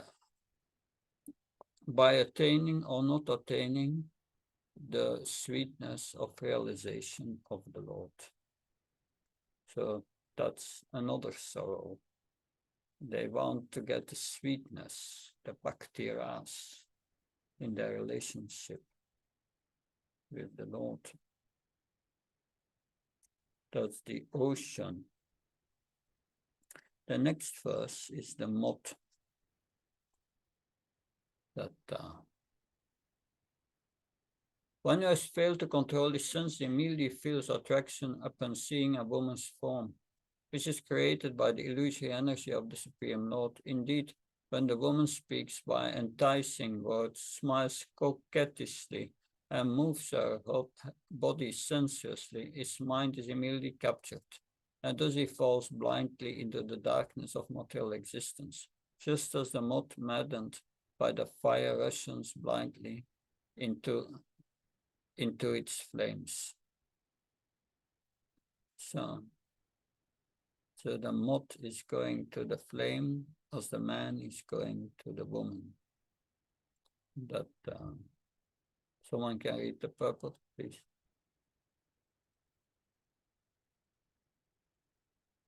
Srila Sridhar Swami explains in this regard, just as a moth is killed by its attraction to the form of fire, similarly a bee can be easily killed by exploiting its attraction to the fragrance of flowers. Furthermore, hunters may trap and kill an elephant by exploiting a sensuous desire to touch a captive female elephant, and may also kill a deer by attracting it with the sound of their horn. And a fish is killed by its desire to taste a bait and a hook. Thus, one who desires to learn detachment from material illusion should accept these 5 helpless creatures as gurus and learn the needful. Certainly, one who is lusty to enjoy the illusory form of a woman will be quickly buried in material illusion. Of these 5 types of fatal attraction involving material senses, the lesson of rupa or form is illustrated in this verse. There are many more gurus in this purport. The hunters may trap and kill an elephant by exploiting its senses' desire to touch a captive elephant. That they have a captive female elephant, and they put her at a certain place.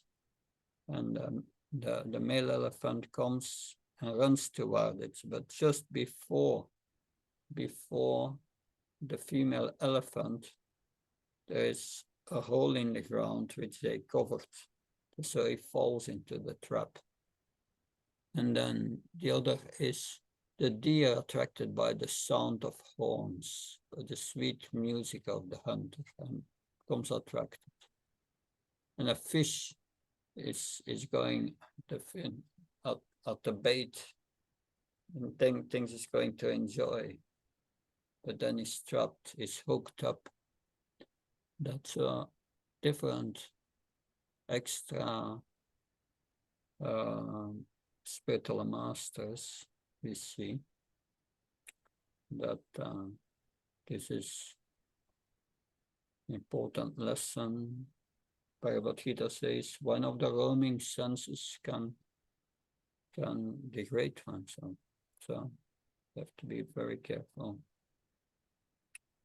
Spiritual life is like going on the edge of a razor blade. It is very difficult in that sense. 8. A foolish person with no intelligent discrimination is immediately aroused at the sight of a lusty woman, beautifully decorated with goldly ornaments, fine clothing, and cosmetic features. Being eager for sense gratification, such a fool loses all intelligence and is destroyed just like the moth who rushes into the blazing fire. So someone can read the second paragraph of the purport.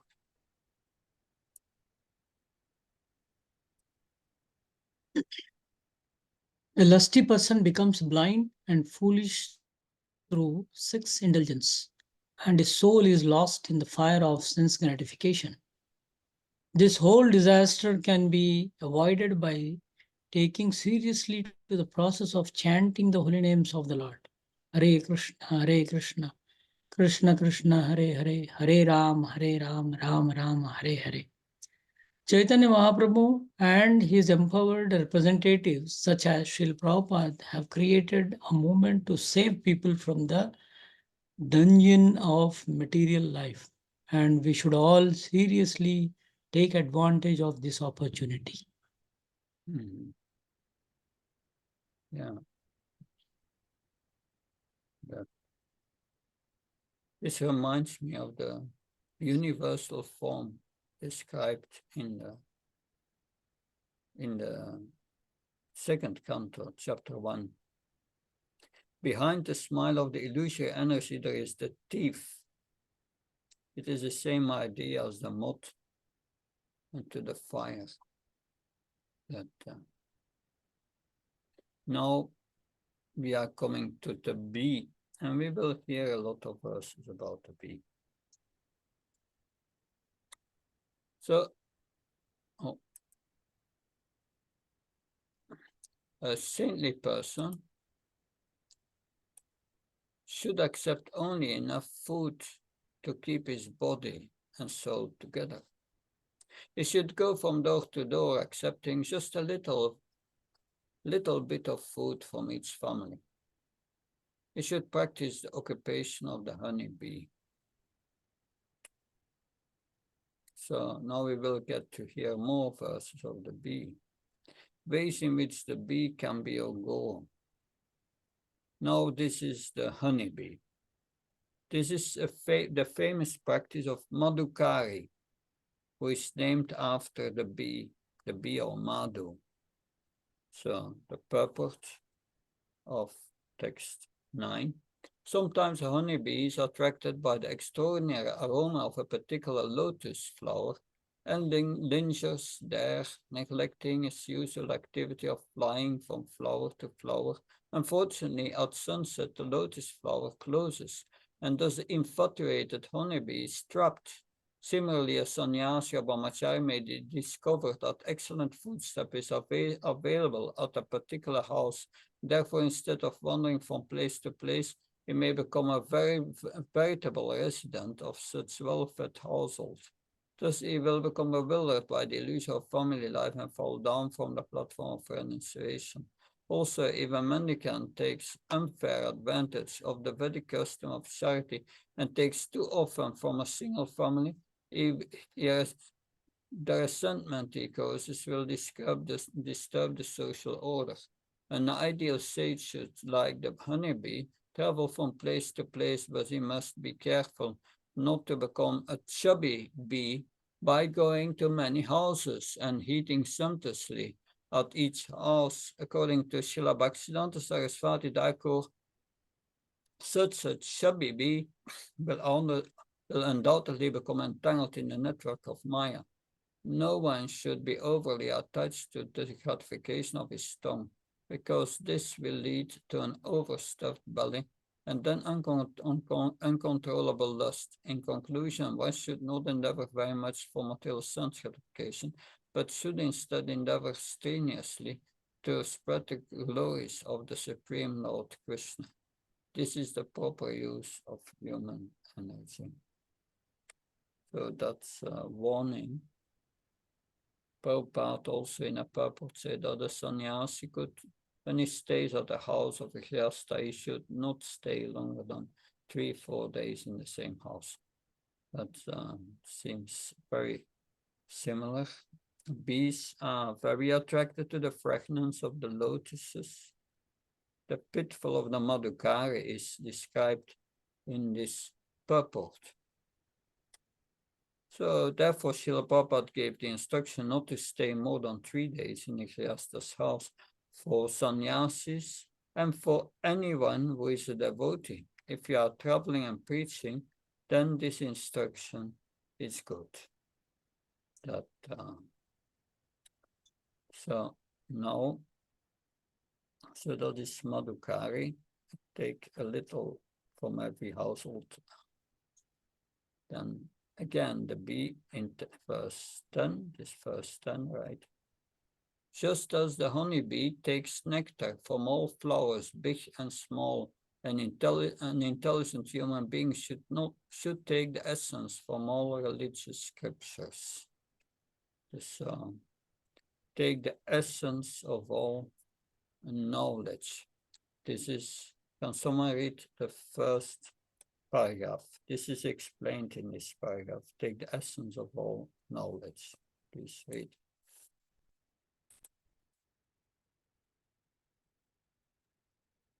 In human society, the original knowledge is called Veda, and the essential part of Veda, or knowledge, is Krishna consciousness. As stated in Bhagavad Gita 15.15, Vedaista Sarvera Hameva Vedya, from the honeybee, an intelligent human being should learn to take the essence or nectar of all knowledge. A honeybee does not waste its time trying to carry away an entire bush or garden, but rather takes essential nectar. We may thus study the difference between the honeybee and the ass, who carries heavy loads. Education does not mean to become an intellectual ass carrying heavy loads of useless knowledge. Rather, one should accept the essential knowledge that leads to an eternal life of bliss and understanding. So I have 2 lessons of the bee here. One is to take the essence, and the other is Madhukari. So that text 11. A saintly person should not think, this food I will keep to eat tonight, and this food I can save for tomorrow. In other words, a saintly person should not store foodstuffs acquired by begging. Rather, he should use his own hands as his plate and eat whatever fits on them. His only storage container should be his belly, and whatever conveniently fits into his belly should be the stock of his food. Thus one should not imitate the greedy honeybee who eagerly collects more and more honey. So that is an interesting verse. When Mother Narayani was reading this verse, it was at the Goshaw, and it was winter, but the sun was shining, and the door of the classroom was open, and before her was sitting a brahmachari with a little table. On his table there was a Bhagavatam, and on his table there was a tiffin, and on his tiffin was a banana. So she was reading this verse, and just when she read this verse, a monkey appeared in the door opening, came inside, took the banana, and left. Because the brahmachari had kept this banana in stock for food for later. So that was a practical application of this verse. Yes, Vrindavan is mystical. So one should not keep food for later. His only storage container should be his belly. That's at least for the renunciants. This is a very important, a very important instruction. That so there are two types of honeybees. Madhukari is one of them. Those who collect nectar from the flowers, and those who actually manufacture the honey in the beehive, the working bees. The other are the Madhukaris. This verse refers to the second class. The greedy honeybee eventually collects so much honey that he is trapped in his hive. And in the same way, a materialistic person becomes trapped under the burden of unnecessary material accumulation. One who is interested in making spiritual progress should avoid such situation. However, Srila Bhaktivedanta Saraswati Thakur points out that for the purpose of spreading Krishna consciousness, one may accumulate unlimited amount of material opulence. This is called Yukta Varagya, using everything in the service of Krishna. The saintly person who is unable to work in Lord Chaitanya's mission should practice austerity and collect only what he can hold in his hands and belly. However, one who has given his life to Krishna may collect unlimitedly on Krishna's behalf. In fact, without acquiring material opulence, how is it possible to spread the Krishna consciousness movement all over the world? But if one tries personally and to enjoy the funds and facilities acquired from missionary activities of Krishna consciousness movement, he commits the greatest offense. Therefore, even in the name of Lord Krishna, one should collect only what he can immediately, but he can immediately engage in practical devotion and service. Otherwise, one will fall down from the platform to the platform of ordinary greediness. So, warning here. Engage what you collect in the service of Krishna. Bhaktivedanta Saraswati Maharaj said a speedboat to preach to the rich people on the shore of the river. That interesting. Text 12. A saintly mendicant should not even collect foodstuff to eat later in the same day or the next day. If he regards this injunction, and like the honeybee collects more and more delicious foodstuff, that which he has collected will indeed ruin him. That so purport here. Brahmara refers to the honeybee who wanders about from flower to flower. And the Makshika is a honeybee who accumulates more and more honey in the beehive with great attachment. A saintly person should be like the Brahmara bee because he imitates the Makshika bee by his spiritual consciousness, and his spiritual consciousness will be ruined. This point is so important that it is repeated in this verse. So if one collects more than required, this verse explains what happens. Bhaktivedanta Swami in his Brahmachari in Krishna consciousness. Bringing prasad into the ashram invites mice, cockroaches, and ants. Stashing prasad is against pure devotional principle. Stashing means secretly secretly keeping.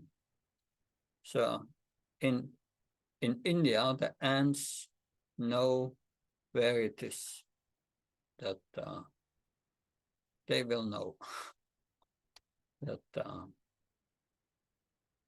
yes. Now, the next verse, 13, it's not about the bee anymore. They are going to the elephant.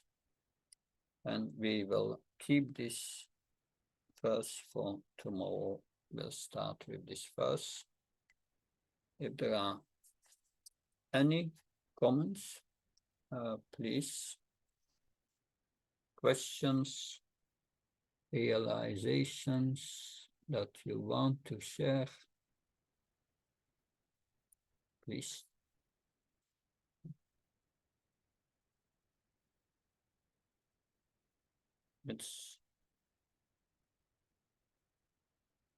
It's contemplation in our own lives.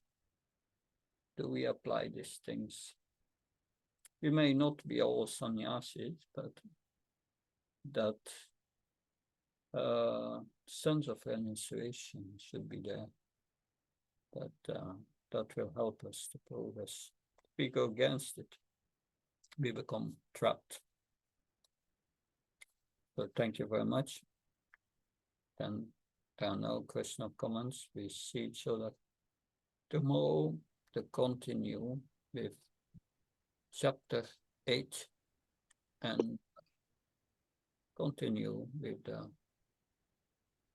Uddhava Gita and the 24 spiritual masters. Tomorrow we will hear also the story of Pingala.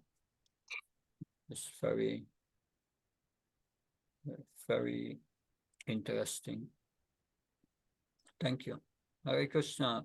Jai Prabhupada. Hare Bol. His Holiness Bhaktivedanta Swami Maharaj ki jai. Srila Thank you, Maharaj. Prabhupada ki